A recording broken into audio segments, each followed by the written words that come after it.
Assalamualaikum warahmatullahi wabarakatuh. Alhamdulillahirabbil alamin wassalatu wassalamu ala asrofil anbiya'i wal mursalin wa ala alihi washabihi ajmain.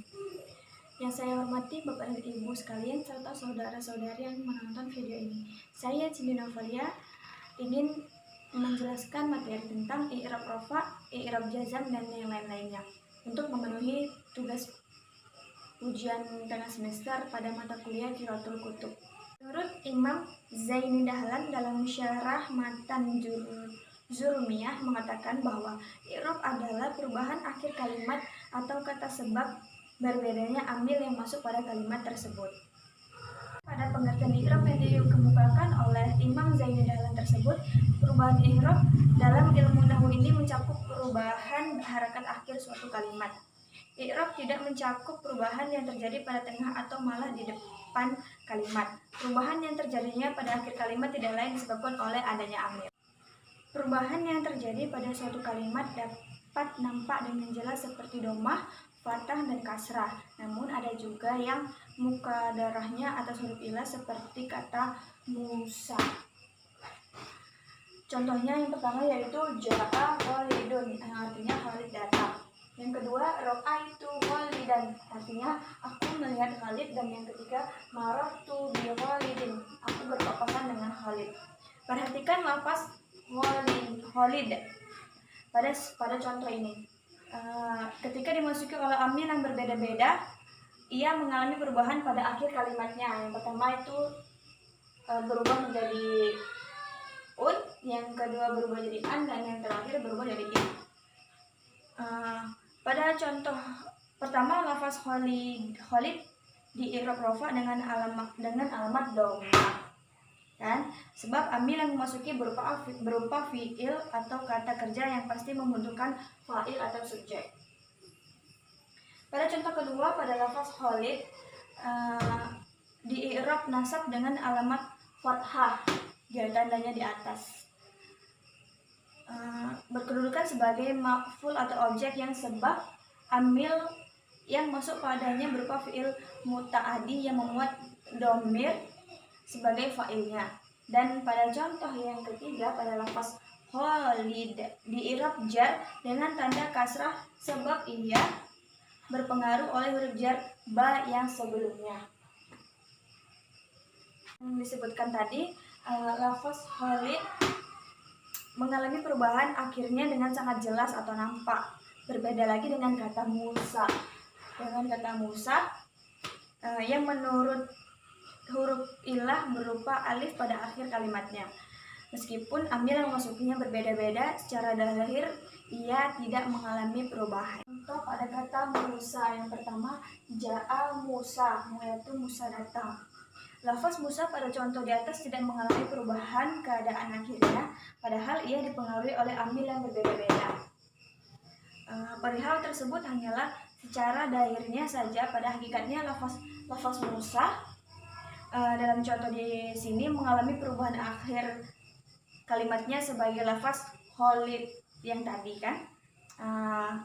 Namun dikira-kirakan atas alif, inilah yang dimaksud i'rab dengan perubahan secara lafziyah dan mukadarah yang saya sampaikan tadi. I'rab dalam ilmu nahwu terbagi menjadi 4 macam, yaitu i'rab rafa, i'rab nasab, i'rab jar, dan i'rab jazam.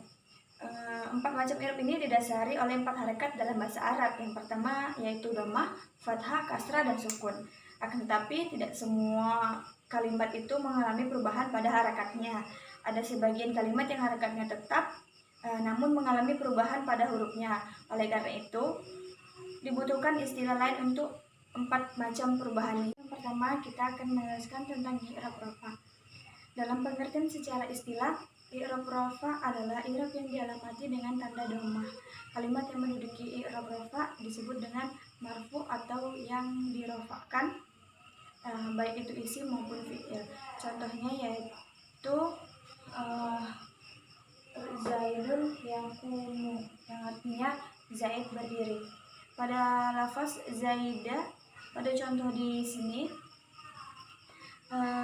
di-i'rab dengan i'rab rafa yang berkedudukan sebagai mubtada. Tanda rafa'nya yaitu dengan dhammah dairah ya, sebab ia berupa isim mufrad. Dan pada contoh yang kedua, inna zaidan yaquma, yang artinya sesungguhnya Zaid berdiri. Pada kata yaquma diirapi dengan i'rab rafa berupa domah karena fi'il tersebut sepi dari amil yang menasabkan dan menjazamkan. Kedua yaitu i'rab nasab. I'rab nasab secara istilah adalah i'rab yang dialamati dengan tanda asal fathah. Kalimat yang menduduki kedudukan nasab disebut mansub atau yang dimansabkan, baik itu pada isim maupun fi'il. Contohnya yaitu yang suruh Zaidun amran. Pada contoh pertama, lafaz amran diirapi dengan i'rab nasab yang menduduki kedudukan maf'ul atau objek sebagai dampak dari fi'il yang suruh, ditandai dengan alamat fathah dahirah sebab ia mufrad. Dan kata yadribah pada contoh kedua juga diirapi dengan i'rab nasab yang ditandai dengan harakat fathah baca nasab sebab ia kemasukan amil mawasib yaitu lam. Ketiga yaitu i'rab jar atau khafat. Jar atau khafat secara bahasa adalah bawah atau rendah. Secara istilah i'rab jar atau i'rab khafat adalah i'rab yang dialamati dengan tanda asal kasrah. Suatu kalimat yang menduduki kedudukan jar disebut majrur atau dijarkan, yang hanya masuk pada isim. Contohnya yaitu marartu bi Zaidin, yang artinya aku berpapasan dengan Zaid. Lafaz Zaidan, pada lafaz Zaidan ini pada contoh ini diirapi dengan i'rab jar sebab mendapatkan dampak dari huruf ba, ditandai dengan alamat kasrah dahirah karena lafaz Zaidan termasuk isim yang mufrad. Yang terakhir yaitu i'rab jazam. I'rab jazam adalah i'rab yang dialamati dengan tanda asal kasrah. Kalimat yang berkedudukan dengan jazam tersebut dimajzum atau dijazamkan, yang hanya khusus masuk pada fi'il saja. Contohnya lam